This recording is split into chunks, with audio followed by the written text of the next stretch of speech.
everyone, and thank you for joining me. I'm Tracy Harris, and this is At Home in My Head, the podcast that explores life in the cottage at Woodland Corners.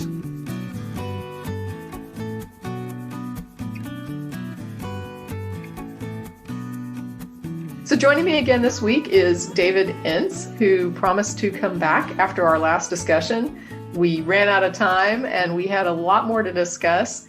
So thanks for joining me again, David. Well, thank you so much for having me again. It was really quite an experience being here last time. I really enjoyed it. As I said, I've got some good feedback from many different people. What we didn't get to last time, there was a few things, but one of the things that I really wanted to get to that we didn't was your experiences of racism in different countries. A place to start might be here in Barbados, where I am right now. You would have given last time my background. I spent most of my life here. Maybe sometimes when you go other places, you start to realize maybe how racism also affects you here. Because often when you grow up in a place which is majority black, we talked about this, you don't always immediately see racism in the same way, because I think we may be 80% or more black here in Barbados. There's some Indian and a little bit of Chinese population, but mainly Afro-black. And so it's easy to kind of think, well, racism is something that affects us in other countries. What I would say is how I've experienced here is that the whites that we do have here, they don't have the political power in the same way, at least not directly. Like our prime minister is black, always been black, ministers are black, most of the civil service, the police, the fire, the lawyers, the doctors, the engineer, most of them are black. Where the difference comes here is that in terms of ownership of different entities in Barbados, and I would say I say Barbados, but let's say maybe the wider Caribbean, because people are going to say, well, who is he talking about? But from a very much a Caribbean perspective, tends to be in the hands of the people who are white. And that goes back to colonialism. It goes back to slavery in that sense. To a large extent, we accept that because it's the way we've always seen it. And there is a way to which that power, that the money then translates into power in a way. And that is where sometimes the racism comes in, with it being hard for black-owned businesses, for example, sometimes to compete. And we've had that situation over the years where it's been hard to get into that space. And often people will say things like, well, these new people don't have the experience, or you don't want to take a risk with them, and there are people who are there know how to do it. But when you actually dig down on it, it is a lot to do with skin color in that kind of way. That's kind of how it works here. And then when you have that power in that area, then that can easily also transfer to political power. In other countries, you have to respond to that clientele because they have more power in what they do. Well, and that would be a form of gatekeeping with the power. To make an analogy to here in the United States, I think we talked a little bit last time about how football players are well paid. Many of them are black, but all of the team owners are white. Let's say that instead of it being NFL football teams and ownership, it was corporate ownership, so industry ownership. And you have mostly white people, because of a history of colonialism, who have ownership of the capital and of that, the means of production, basically. And if you're going to then say, no one else should be able to enter into this because they don't have the experience, you're basically saying that I've empowered myself to have this solely, and now no one else may enter because I kind of own this and I have all the experience. Well, of course you do. You also have all the capital. You also have all the means of production, because this is how it started.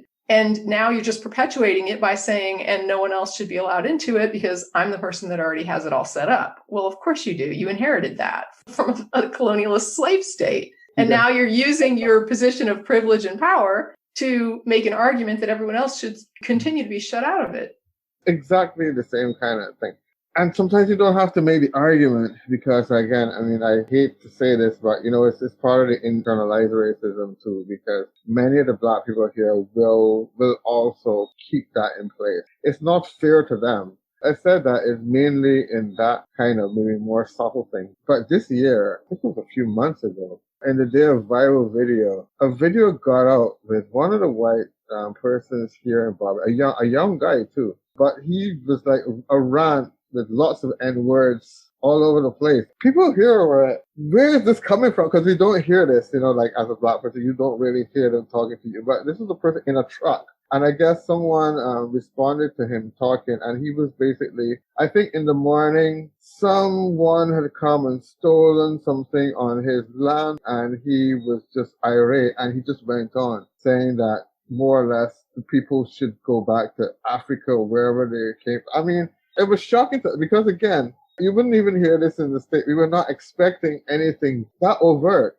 What was interesting though is that it started a lot of discussion.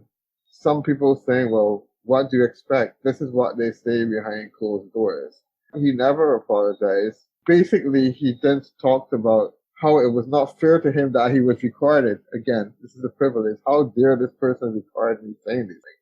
Because again, as I say, how it is in the country, because of how he is, he does own, or did own one of them. I'm not going to go next to the name, but he is one of the companies here, or is either part of the family of the companies here. And of course, there was a big, a definite campaign to disavow from him, but there was never really any attempt to try to sort of make peace or to sort of say, well, here's where we can show what we're doing for the black community. It was just trying to save reputation and save face. That was interesting to me. But there were a lot of people here that were calling for like boycotts of the business and so on because of what had been heard. But then there were also a lot of people saying, well, it's not fair to the others in his family or even to other white people or to other people in the country that he has to suffer or that they have to suffer because of this one person. It was interesting because when it is on our side and we are not getting in and we're being pushed out, no one sees the unfairness of that. But when a company is suffering because the reputation has fallen, I mean that's the market. Someone in your family or in your company has done something negative that hurts you and you lose business. That's consequences with action. But that's not a lot of times how it was seen. It was seen as though it's not fair. We should still buy from them because they're still good people and look at all the other good things they're doing. It's part of that entitlement, which I think is the sort of status quo that group are the business people and therefore that we need to sort of maintain them in that position. It's not for us to get there. I mean, a lot of times because we are not there, people don't see it as us getting there as being a special provision for us, rather than seeing, well, hey, neither does a black business or a white business entitled to having its reputation there, regardless of what they do. Anybody that is in any position that does something that's negative should suffer the consequences. But I don't think that was how everybody saw it. So again, you had two sides of the coin. We were talking before that how, some black people will say, no, what you're saying is not fair. These people are responsible for so much of the economic benefit of the country. Why are we trying to fight ourselves? They employ us. We get opportunities from them. We get good products from them. Why come out against them? Where others are saying, but this is the problem. This is why we never get anywhere because we are the defenders. It's like we are gatekeeping them somewhere. That to me is, in talking about this discussion with Barbados, there's just one other thing is different here from, say, in the US or Canada is the conversation that we have here about colonialism and the idea of trying to break away from Queen, the monarchy, as people may or may not know, Barbados used to be called Little England because we are the most eastern of the Caribbean countries. In fact, slavery in this area, in the Americas, actually started from Barbados, and then the slaves were taken to other islands because this was like the first port where they investigated them, they searched to see, it's horrible sometimes to think about this, but when they sort of check our bodies, like how you check animals and teeth and the different parts to see, is this slave good enough for work? So all of that happened here in Barbados and in Bridgetown. And we had a statue, Lord Nelson, who was a British soldier that was famous. He's been here for a long time. It's kind of similar to the sort of Confederacy statue situation, I guess, in the U.S., that he's a symbol of oppression, but he was here for so long that it became a landmark of Barbados and Bridgetown. And for years, from the time I was a kid, teenager growing up, people were saying that we should move the statue, but it's like the bell on the cap. Nobody wanted to do it.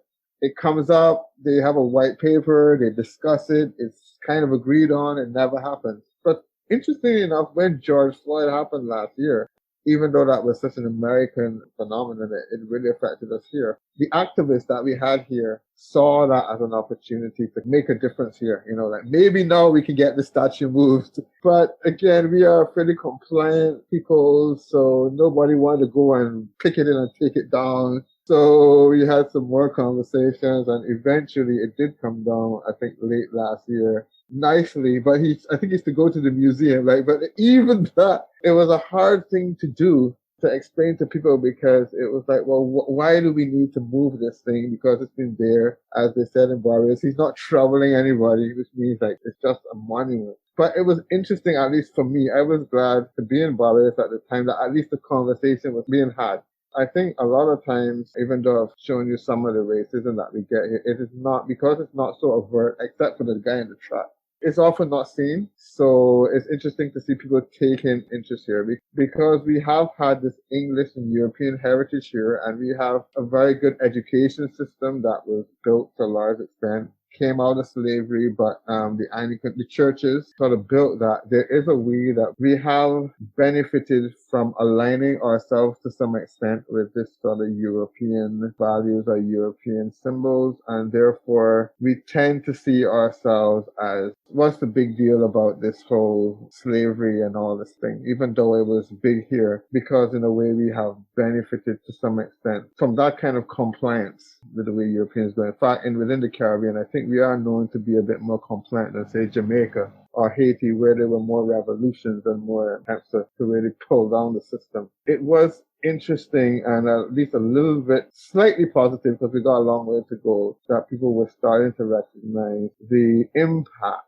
that these things have had on our psyche in terms of how we see ourselves, even entrepreneurship. I talked about ownership. You know, we don't feel as though we should own anything. We go do a job for someone else. And that's how I was raised, not to think about, well, if I do well enough, I can own a company and then employ people. That just wasn't how we were. So it's like the football players, right? Yeah, like you can do well if you go work for the white owner. Exactly. And again, because often the white owner isn't seen as much as it is in US, in a sense, it can seem as though we're doing it for ourselves. So sometimes we're doing it for the black owner, but the black owner is still paying dues to the white owner further afield. And in the case of Barbados, you know, even though we're independent, the power is coming from other countries like the US, which are, you know, still mainly white. So even the things that become popular here are things that go back to US and white United States, even things like our religion. You know, Jimmy Swaggart and those guys came down here and were like famous, did things here, because being a small fish in a very big ocean can sometimes be a major thing. So when you're small and you're also black, that kind of makes it doubly hard. So that's kind of the ways that I would say that racism is experienced in Barbados. This is also, I would say colorism is another big thing in the Caribbean. And I sort of experienced that as well, because just for people that might not be aware, colorism has to do with like shades of black skin and biases within the community. Is that correct? Yeah, that's basically it. The way I see it is a kind of a subset of racism. It's the closer to you, and I tell people this all the time, the basic rule of the world is the closer you are to white, the easier time you have. The further away from white you are, then the tougher you have it. People who know me will know that I'm a dark-skinned black man. Dark, even among most black people, and when I'm in a group, I am one of the darkest skin. It was interesting for me growing up, because if people know me, I also have a sister who is several shades lighter. But even as a person growing up in Barbados, you know, you could tell the difference between when you saw a person, how the reaction to the two of us was different. And sometimes they didn't even think that we were siblings, which was kind of hard for us, because to be like, especially when you're a kid, like 5 or 6 years ago, I mean, like, why are you saying that she's not my sister? You know, or we have different fathers or something, you know, like it just was odd and awkward. So it is something that comes out, you know, like people will say often that things like not being in the sun too much because I don't want to get too black. And, people will say like, the pretty brown skinned person or, somebody, black goes with ugly. Like it isn't maybe said straight away, but just by the way people talk about, and I think, she's really looks good or he's pretty, or, this person is okay, but they're so dark. Or, I mean, it's changing a bit now. But it's easy to criticize people for these views, and I suppose they should be criticized. But again, it is so much ingrained in us, and it goes back centuries. So often you get therefore that other element. So imagine that you have racism plus colorism. When you go overseas, a lot of times it doesn't matter. Something that people just see black as black, and therefore they just maybe you get sort of similar levels of oppression or racism is experienced differently depending on your shade. And that's why often I caution people sometimes who may be black or maybe even other non-white who, when I'm talking about my experience, they say to me, oh, you don't have to tell me about racism. I know what it's like. I've been there. And I say, yes, you've been there sort of, but not fully in a sense, especially if you are Asian or Latin in some ways, or even maybe mixed race. In some spaces, you can pass for a white person, especially if you have the hair that, I know again in the Caribbean, there used to be when I was growing up, they was told that they used to put the pencil in your hair, and this is how they decided whether you're black or white. If the pencil drops out, then you're white. If it stays in. So if you kind of have the hair that can pass for European kind of hair, you sort of get to slip into that group. And again, this goes back to slavery. The people who were not as dark in slavery were the house slaves in the Caribbean, and the few slaves who were seen as like lower, those were the darker. And again, I think this is divide and rule too. If as a white person, you kind of give the one that's a little closer to you a little bit more, you create that division. That's why when these divisions happen in the black community, I don't sort of get down on our people so much because this was set up for us to deal with. These are tough things for people to talk about, and I'm glad to talk about it here because a lot of these conversations we just don't have. I'm not bitter or angry, because my skin color is a certain way. I'm proud of who I am and proud of to be who I am, and kind of love that I can be part of a heritage that has so much in it. But I think it is important to recognize. Recognizing it doesn't mean that you're making excuses or that you're saying, I'm not going to try. Because I find sometimes you tell people like, well, I've had this and that. And they say, well, can you stop making excuses? Look, you've been places, just try, just go out. And you can do both things at the same time, I think is what I'm trying to say. You can go out there and fight and do the best you can and have that pride, but it's still important to recognize the reality of the life that you're living, the world that you're living in, because it helps you to understand how to negotiate it, because I always have to be aware of it and then be able to make it different for others who come after. So that's how I look at it. So that maybe is a Barbados.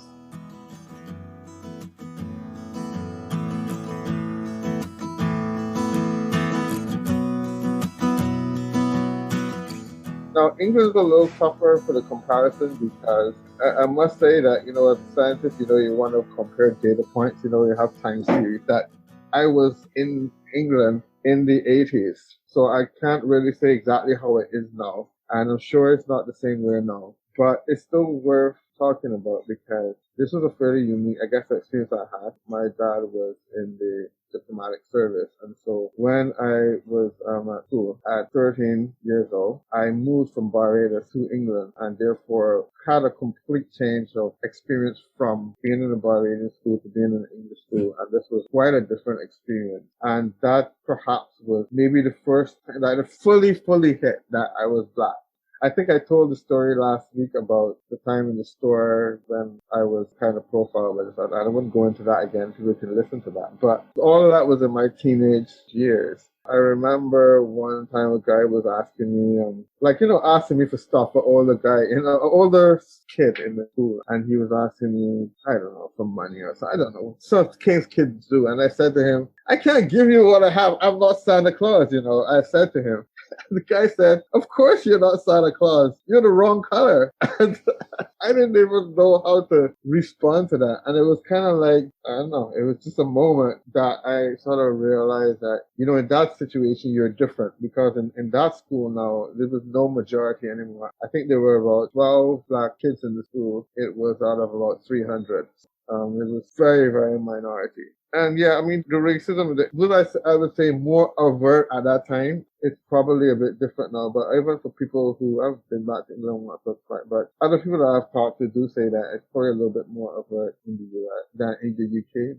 It was very much a case in school there, what I would say, expectations, racism, I would say, of lower expectations. I remember coming from Barbados where, I went to culinary school here, one of the top schools in Barbados, and a school where I was known, my family was known, my dad had gone to school there, my mom had taught there, and it was a feeling of, everybody knew you, and you couldn't slack there, because even if you weren't motivated, people say, "No, David, you can't, this is not your level. You've got to do better than," and that, not that I slackened up. And then you go to this place where anytime you slip, they assume that you just don't know what's going on. And I had this with some of the teachers there. I remember in physics, I went on to do a degree in physics. But at that time, at 13, 14 years old, my parents went to one of these farm meetings and was, "David, choose another subject. He's really totally hopeless." My parents came home because they were really surprised that this teacher had said that because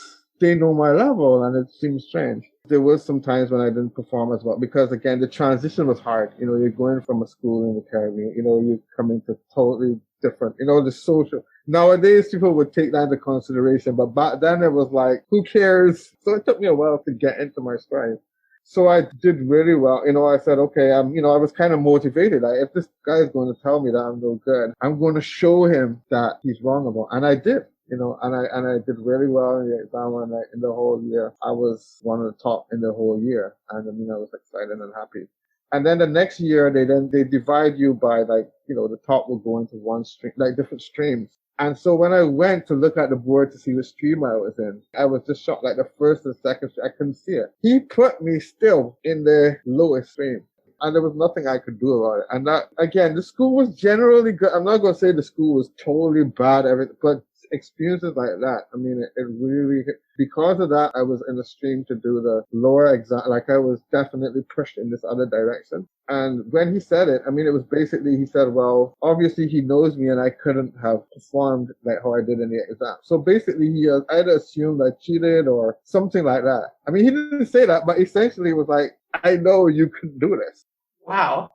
It sounds weird looking at it now, but my parents, we were disappointed. Obviously, my parents were upset. I think he kind of was like, "You're trying to show me up like this. I'm going to push you in this direction." And I just became really demotivated. What was the point? Luckily, in a way, in a year or so after we moved back to Barbados, and I was able to then get back into the school that I was at and then catch up there, and eventually got back well enough to actually go all the way to have a degree in physics today.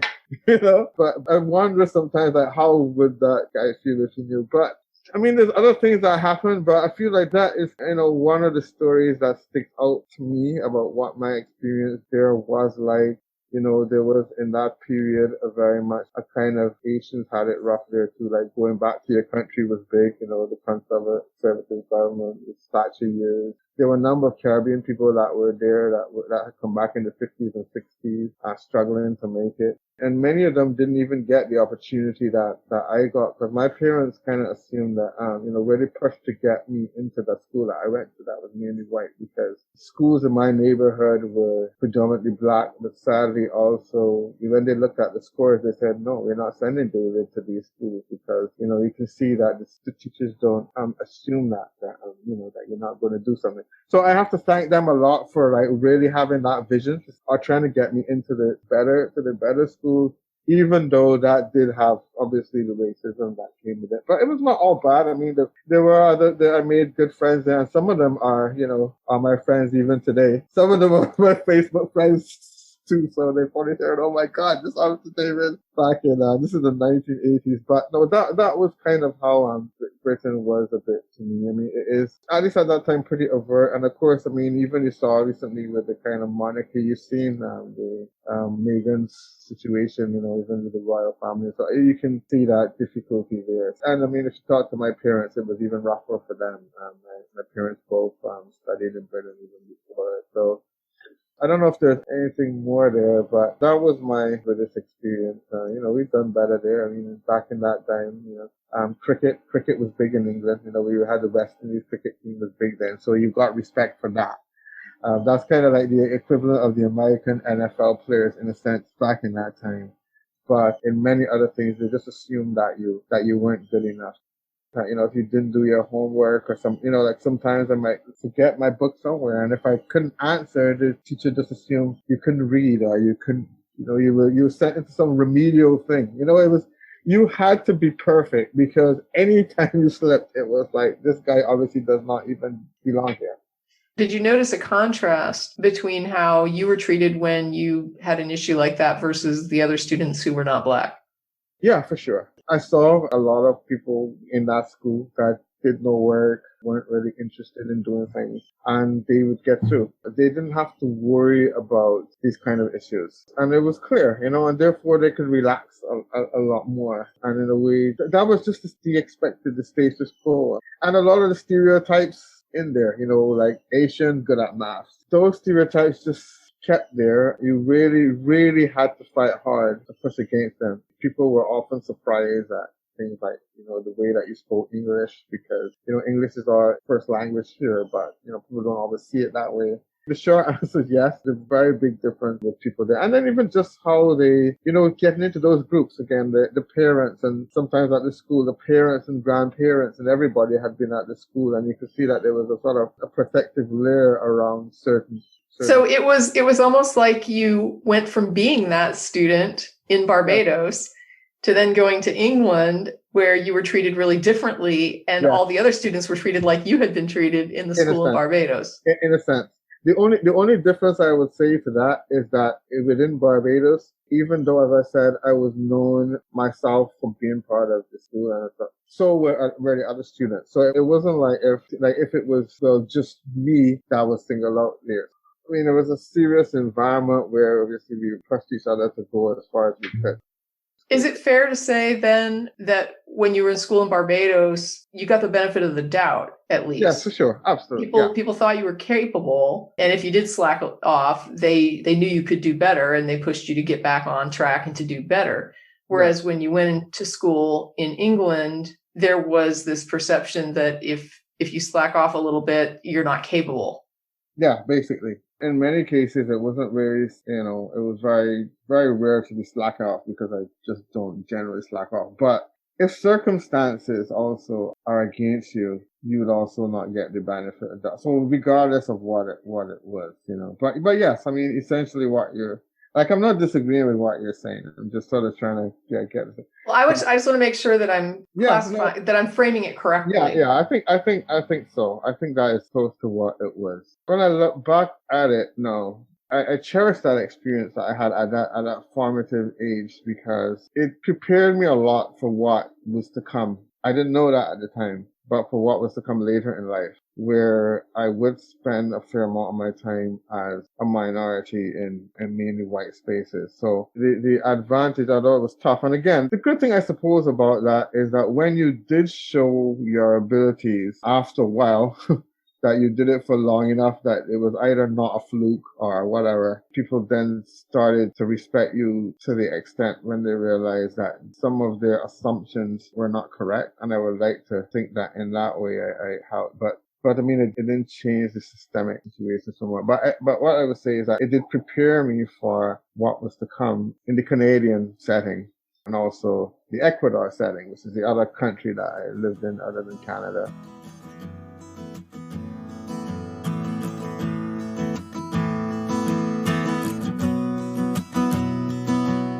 I wasn't really long enough there, perhaps, to fully experience all the races. But what I would say there is that, again, what was interesting to me is that that country was pretty segregated to around the sort of Latino versus a Negro Black. And it was definitely not within the professional class there, Black people. So when it was very rare to see a Black person within Quito, which is where I was, the city of Quito, Ecuador. It was very rare to see a Black person, African, Afro-Black, who was not a person begging on the street. I was there studying, and there were, I think, there was two of us that were Black. Most of the others were Latino, Indian, stuff like that, and a few whites as well. It was sort of strange. We would go places, and sometimes they would be Black people who were poor there. I remember even, because we were doing environmental, even we went to the dump. I mean, this may sound weird, but we actually had a field trip to the dump for waste management. And there were Black people that were like foraging for food. I mean, it's hard for me to even talk about it. And then they would come up to me and like wonder, who am I? Like, what am I doing there? And why am I not with them? And why am I not giving stuff to them? Because they saw that connection. That was a tough angle to be, because I had not, because even in England or Canada or anywhere, none of the other places that I had lived up until that point, up to now, had it been that the Blacks within Quito were seen as so poor. However, what was interesting to me was that in the coast of Ecuador, as in Colombia, as I came to be educated this way, are where the Blacks are. And it's a completely different kind of thing down there. And I remember that in the year that I was in Ecuador, Ecuador qualified for the soccer, they call soccer, what we call football and you call soccer, World Cup. And I had on the jersey, and people actually thought I was one of the stars in the team called Delgado, because the team actually is filled with mainly Black players. Again, this is back to the Southern American thing. I saw all of this like disdain for Black people in general, but when it comes to the sport, this is the amazing thing. I think we'll see in the Olympics. It fascinates me. When it comes to sports, it seems like race doesn't seem to matter that much. So long as we get the gold medals, win the championships, the admiration still comes, and it just is amazing. Well, I mean, there definitely is a history of segregation in sports. Yeah. But it seems as though they are willing to accept us in that more. Yeah, so I was saying that, I was mistaken, because I was supporting them at that time in Ecuador. I had on the jersey. And, I guess the people drinking too, so that adds. But that was definitely a different kind of experience. And it made me realize too, when we talk about the different layers of racism, that it's so complex when you have different non-whites, and there are so many that you can be privileged in one context and marginalized in another context. And maybe I know it's taken a while, maybe to go to, back to Canada, where, as the other place I've lived.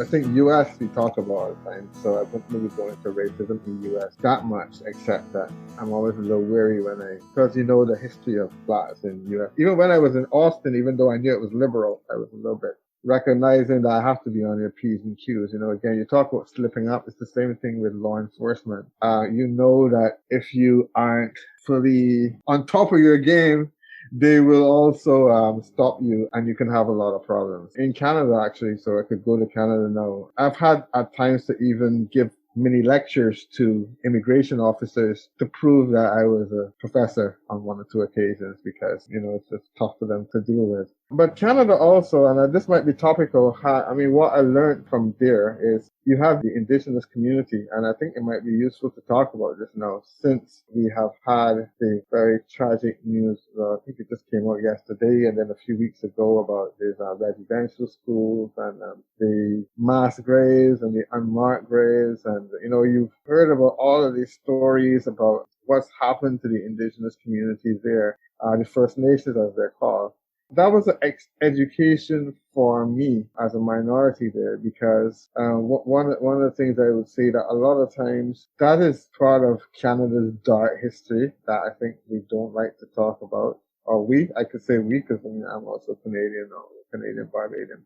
Yeah, it's not the nice sort of spick and span Canadian ideas. It's not the Canada that often we have in the world stage where the Canadians are the nice ones. It's people being ripped away from their families and an attempt to take the culture out of the people, and now they don't have, their land is not considered to be part of the official thing. You don't even get to interact with them. It's just real. I mean, that's the whole story. But the way it impacted me is that I realized that it makes you realize racism on more than one level. And what it did to me sometimes is that I would talk to people in Canada about sometimes my experience with racism in Canada. And I talked a little bit about this last week with a story with a lady who stopped me and saying that I was causing some nuisance with some other black guys that I didn't even know who they were. But I would talk about things about, hey, this is sort of things that happen. And then all about racism in Canada, and the Canadian person would start talking about the Indigenous community, which is terrible and really bad. But what sometimes it does, it makes sometimes the Canadian person not realize that there's also anti-black racism in Canada that also needs to be addressed. It made me realize a lot of times that too often racism is seen as this one thing, and therefore we just need to take this one brush and deal with it, and everything will be fine. Racism goes through us all, and I mean, I guess that is one of the things that I started to realize and how complicated it is. The whole idea of the Asian hate against the Asian communities, and we had that in Canada in a big way too. That's also big anti-Muslim, all these things. It's hard sometimes as a black person because you know that in some contexts, people from those communities do actually have privilege. Now, that doesn't mean that they're not marginalized. They are absolutely marginalized. And in the areas that they're marginalized, you do actually need to come together and fight against that marginalization. You have this kind of gray area in there. And I mean, I'm still trying to figure out how we deal with the idea of making sure that we are always on the side of the marginalized communities, but still in areas where we are part of the privilege, that we don't use that to also push our privilege down. So I don't know. I mean, that is sort of a general discussion of how I see it in different places, but I'd say that it's a big difference when you're dealing with racism from a minority. What I'd like people to remember in all of this is that it's always there, even if you can't see it, because it is a way of thinking. It is a structure rather than necessarily people. It's not just about some white people did this, therefore it's racist. It's a whole system that is across us. And so what I will hope to do is to, wherever I am, to try to get that idea into people. And as I say, when I talk about my own self, acknowledge my own internalized racism, and also recognize areas in which I have privilege, because I know I do have privilege because of my education, because I'm a male, and there's other things that are there. So that's most of what I think I want to say on that issue.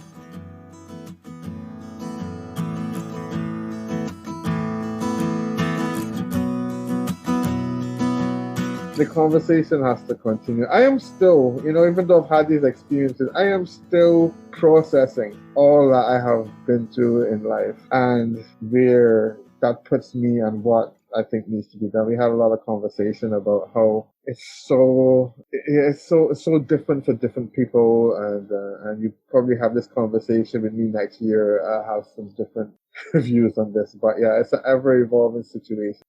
When you talk about the difference between structural racism and this idea that somebody thinks that it might be a really simple thing to see, if you can't see it, that it's not there, it reminds me of the conversation that I had with Captain Hunter about police reform and some of the things that dawned on me while I was talking to him about different interactions with police and different cases.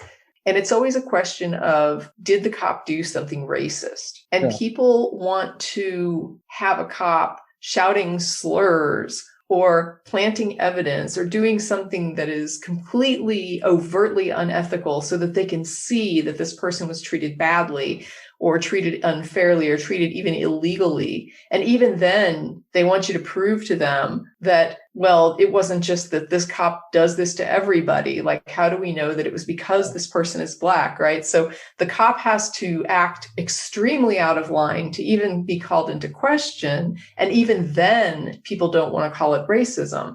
The problem that I realized is that it's not about some kind of an overt crossing a line. It's about doing what they're allowed to do and how they dole out their discretion. You have a situation where if a police officer is within their rights to shoot somebody that's armed, then what happens is you get the case in front of people. You'll say, well, this Black person was shot. Let's say they did have a weapon. Let's say that the person was in possession of a knife and they were shot. And people will look at the case and say, well, the person had a knife, so of course the cop can shoot them.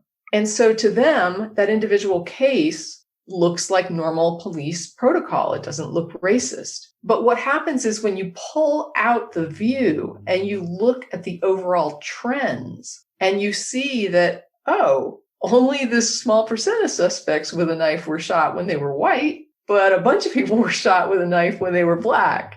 One of the stats that I was looking at recently that was particularly stark were self-reporting rates of drug use and drug sales. And when you look at the charts, white people in college were reporting slightly more drug use and almost exactly the same rates of sales. But when you look at the arrests and the incarcerations, the convictions, the sentences, then the bar charts get really out of whack and you see like big disparity where Black people are more often arrested for it. They're more often charged with it. They're more often put in prison for it. So you have this disparity. There isn't a single case in there where you're looking at it and saying, oh, yes, this is so overtly racist. There's a discretion that is allowed at every step of the way where we're cutting breaks for the white people and not for the Black people. So Black people are getting like the major punch for the stuff, and the white people are getting a wrist slap. They're not ending up with like a conviction so that they have problems now with employment. They have problems now with housing. They have problems with all these other things because they've got this criminal record, because they're generally not being incarcerated, arrested, charged, tried, convicted at the same rates. When people try to look at this on a case-by-case level, this is one of the things I've realized that was, when you talk about it being ingrained, this is ingrained in me growing up in white communities, that you're supposed to look at the case. You look at the individual and you judge that individual interaction. And what that does is it keeps you from seeing the larger trend. Totally agree with you on that. And that is often the challenge that we have. Maybe this kind of goes back even to the, I don't know, we might get into the critical race theory thing. But the whole idea of systems versus individuals. Like I've often had conversations with people and they say to me, show me the study. Like they want a silver bullet. They want, hey, when they ask you for evidence, here is the one study, the one thing that proves racism. Not recognizing that really is a cumulative thing, because of what you're saying is absolutely correct. In any situation, you can always have an argument that maybe what was done was justified. And that was interesting when you asked me the question of like, how was my being treated at school different from, the white kid or whatever? Because anything I give, you can say, well, how do you know that, you were doing something that merited it? But as you said, when there's discretion and people can decide whether to go a little bit harder on you or a little bit easier on you, that is really, really racism, and that is a systemic thing. Systemic things aren't proven or disproven by one experiment. A scientific theory is not developed because you did one experiment and it proves that that G was 10 meters per second squared or whatever. You have a series of experiments, and then in different you've shown how gravitation works in space and here on Earth and different places to develop a theory of gravity that is all over the thing.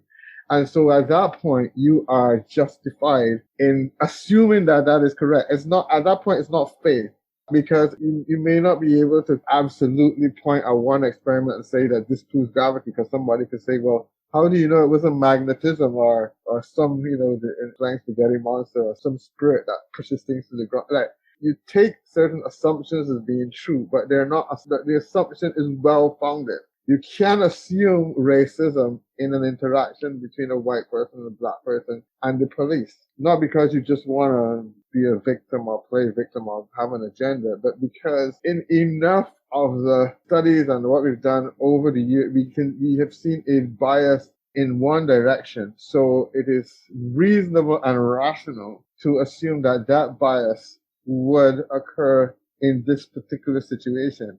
It may be that in this situation it's greater than the norm. In this situation, it may be less than the norm. That we can't just assume that it is zero. To do that is to me to not operate in reality. And this is where I think a lot of people get hung up, as you say, in the individual case, because that helps the white person to just look at it as an individual case, no context. You're not seeing the whole movie. You see the snapshot, and it's easy to argue, well, yeah, that could be anything. It's the difference between a single data point on a graph and a cluster. It's absolutely that. The analogy that I like to use, right, for that, I think I used it last week, is climate change. I always like to, because again, a lot of people who deny climate change will say to you, we had a storm last night. That doesn't mean it's climate change. There are atmospheric conditions. We've been having storms for years, and there's always going to be some years that the storms are going to be worse than this. Bad winters happen here and there. Okay, yeah, last week was warm, and this. You really cannot prove, beyond the shadow of the sight, you can't say, oh, this is where the climate change part is. But what you can do is you can look at the trends and say, like, looking at the graph over time, we have more of these than we used to have, or the intensity is greater than it used to have. And therefore, we can look at it cumulatively as this is an example of climate change, even if we can't establish that for the one case. I think that's how we have to look at it. It's not to say that for the one case, when we're going in the court of law, it's not to say that for a specific case that we don't look at the specifics of that case to come to a verdict. But in we're dealing with a societal problem. We're dealing with a wider problem. I think where often there's bias, even in the way that's considered, we have to address the bigger picture. We cannot just look at it as we're just going to deal with the individual things, because that is how we just turn a blind eye. And again, when you want to turn a blind eye, it seems to me, you look at whatever way of looking at the evidence that makes that most convenient. And one convenient way is to look at everything as a single point and not look at the patterns and not draw the inferences that are clearly there to be drawn. It seems that people have a much easier time understanding something like classism as a social structural issue. So a lot of the people that have a problem with understanding that racism is not a case-by-case thing will think that it's ridiculous to classism as a case-by-case. They'll understand classism is about classes, people, like large groupings of people in different status and different financial segments of society. But when you talk about racism, suddenly they find that difficult to apply that same understanding of it as a social ism. I found that too. Maybe it's easier for them to see things that they are part of that dynamic. I think we have that in Barbados as well, sometimes, where people want to say things as a class. Maybe race is, because it comes even before that. The biases push you into a different class. I have been shocked myself. Some of the statistics that I've heard about, I think maybe it was Trevor Noah on his show, or one of the other, I think, where they were talking about the net worth of the average black in one of the states. I can't remember which one it was. I don't want to get it. Versus white. And I was like, the black was like $9 or something. I compared to something like some thousands. And it was done in a kind of comedy routine. Like the guy was eating the Subway, and it was just like saying, well, this is kind of like what the average black was. It was a black guy doing it, so it kind of was comedy. But I didn't even know what to do with that kind of information. Like, it is much more stark than I even thought it was in different places. And I mean, as it's in Canada, we've seen that too. So if you look at poverty rates within the black community, it's about 30%. When you look at poverty rates in the white community, it's about 9%. It shouldn't be that hard to see. What it seems to me is that if there is any other factor that certain people can point to other than race, that's where they point to it. So that's part of the straw man. So it's unless you can prove a disparity is caused only because of a difference in color of skin, they consider that they throw out your argument. But no one is ever saying that it is only race. But race is a big part.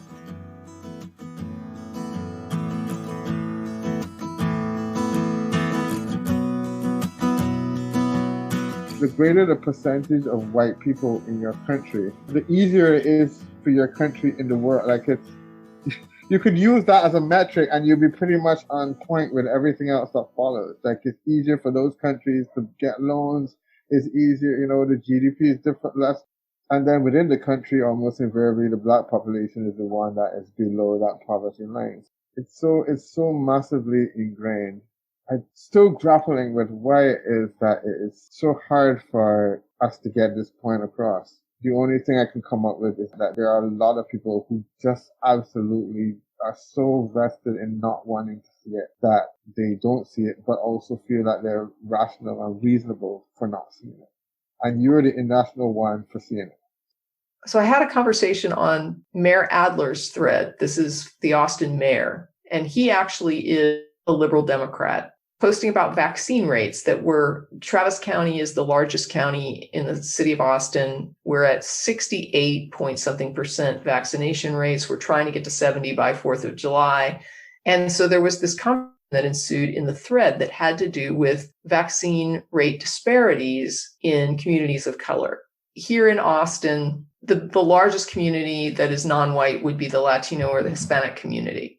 Within that community, there is some question as to whether it's access or whether it is vaccine hesitancy, like what is causing the lower vaccination rates in the Hispanic populations within Texas, within Austin.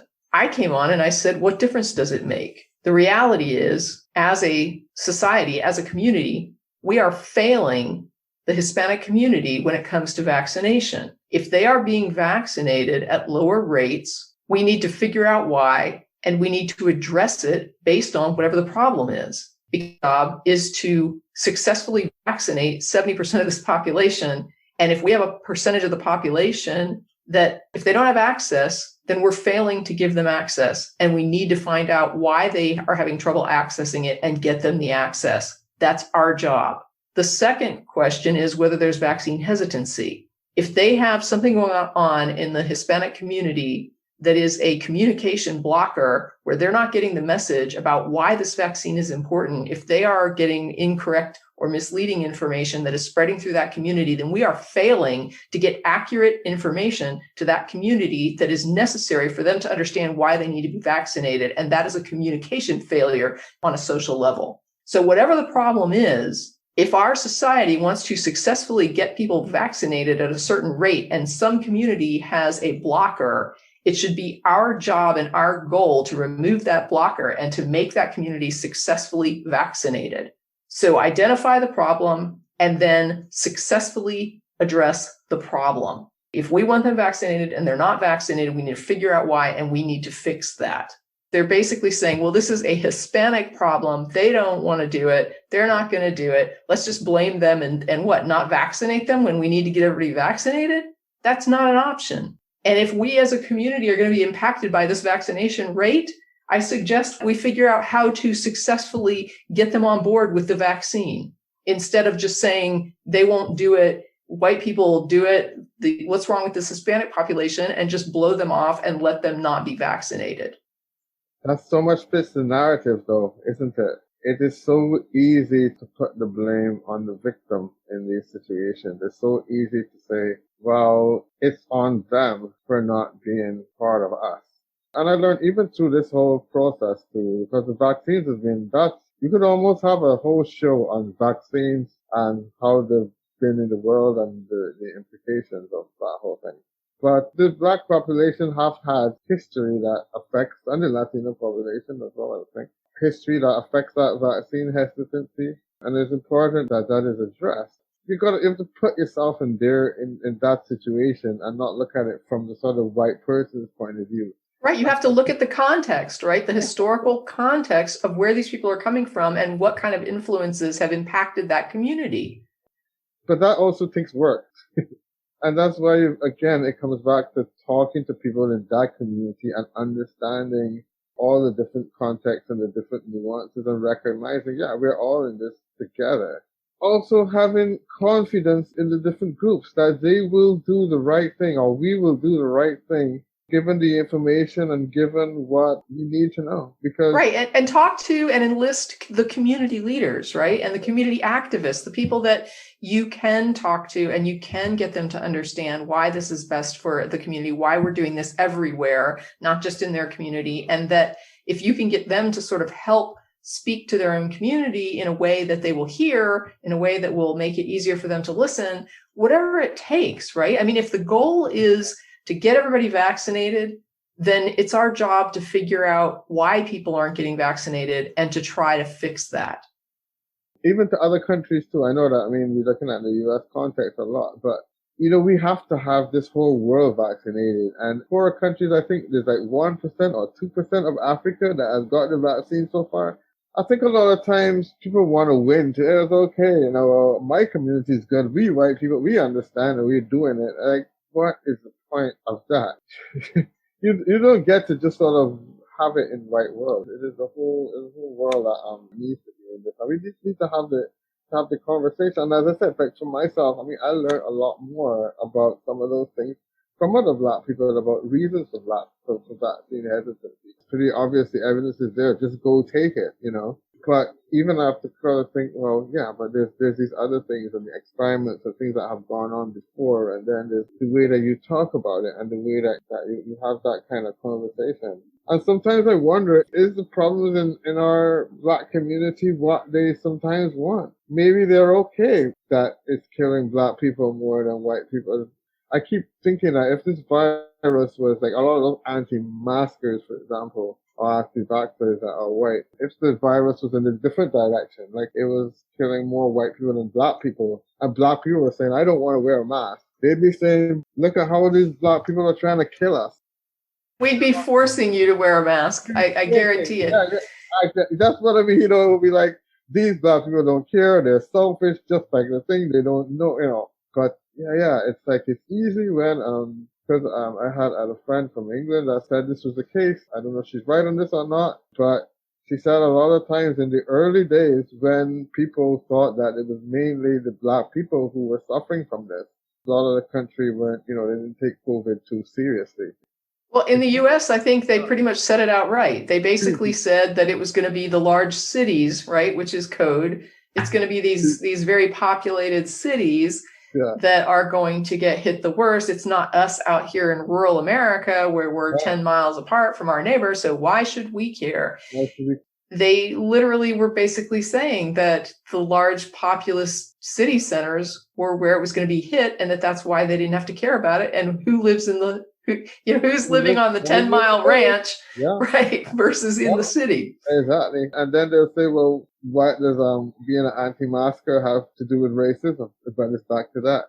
You look at the percentages, who is being affected the most. There you go. It doesn't have to be totally okay. A few of our population will die and get sick, but generally that group, I think, looks at it as they are not the main ones that are going to suffer. And I mean, it sounds cynical to say that, hey, maybe that they wouldn't mind the black population being a bit less, but for some people I've met, they wouldn't think that's a bad deal, really. So if you're black people, I know that sounds. Ultimately, they don't care. Yeah. It's not even that they're thinking in terms of less people who are black. It's that they don't care if there are less people that are black. They don't care if your community is dying.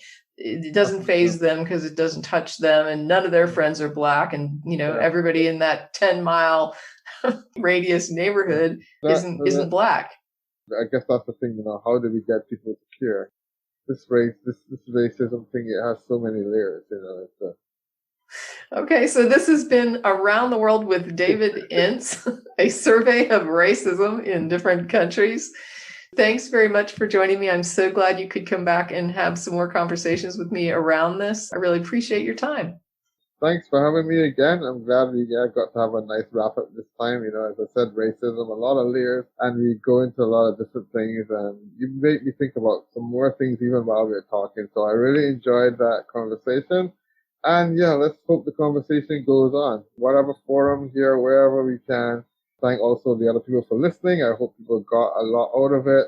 Always open, of course, for further questions, and I just want to learn. I want to share my experience and make this world better, less racist, less discrimination, less white supremacy. It won't solve all the problems in the world, but it will take away a big chunk of it. So I really appreciate you having me here on 2 occasions. You know, that's quite a privilege. So I thank you so much, and keep doing what you're doing, Tracy. I think it's really making such a difference. All right. Good night. Yeah. Good night.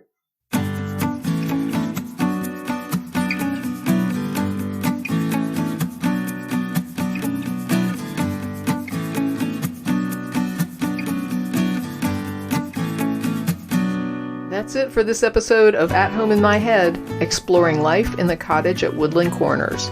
Thanks for listening, and as always, stay safe, be well, and never stop exploring.